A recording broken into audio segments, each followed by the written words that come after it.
Почитувани, на вчерашната седница на Советот на Општина Гевгелија беа раздадувани повеќе прашања, меѓу кои кварталниот извештај за извршување на буџетот на Општина Гевгелија за извештајниот период кумулативно за квартал од 1.1.2018 година до 36.2018 година, за кој советничката група на ВМРО ДПМН и Коалицијата за подобра Македонија гласаше против.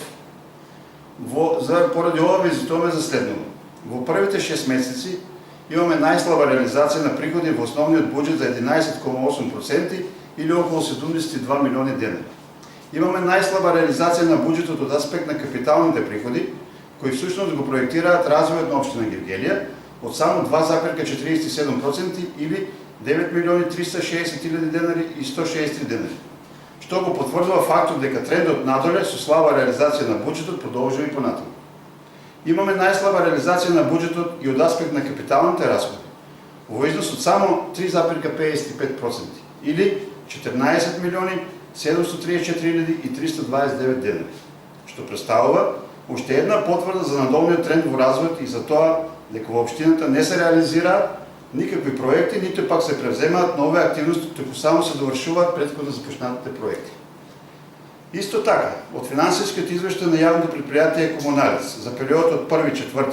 до 36. оваа година, забележливо е намалување на приходите од одржување на јавни прометни површини, приходи од паркови и зеленило, приходи од расчистување на депонијата и приходите од одржување на урбаната опрема во износ од околу 3 милиони денари, што само представува потврда за тоа дека Општина Гевгелија редовно не ги сервисира обврските кон јавното предпријатие Комуналец. Ова е показател дека приходите од вода за прочистување го покриваат дефицит од 3 милиони денари заради обврските на Општина Гевгелија кон Комуналец, што дополнително прикажува во каква ситуација е буџетот на Општина Гевгелија заради слабо менеџирање на власта.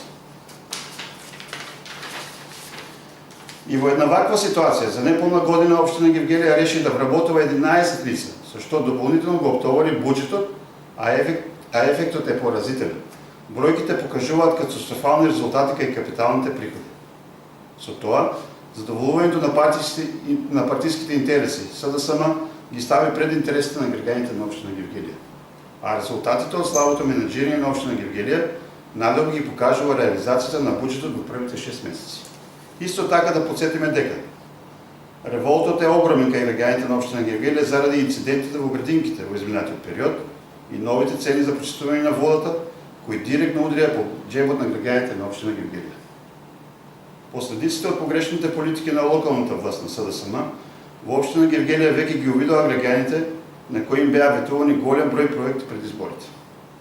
Почитувани сограѓани, иако поминаа 10 месеци од кога СДСМ ја практикува локалната власт во Општина Гевгелија, имаме период во кој нема ниту еден нов капитален проект во Општина Гевгелија. Очигледно е дека градоначалникот Саша Поцков заборави дека имаше програма за локалните избори која ја понуди на граѓаните на Општина Гевгелија и остана само празните ветувања за подобар живот за сите. Ви благодарам.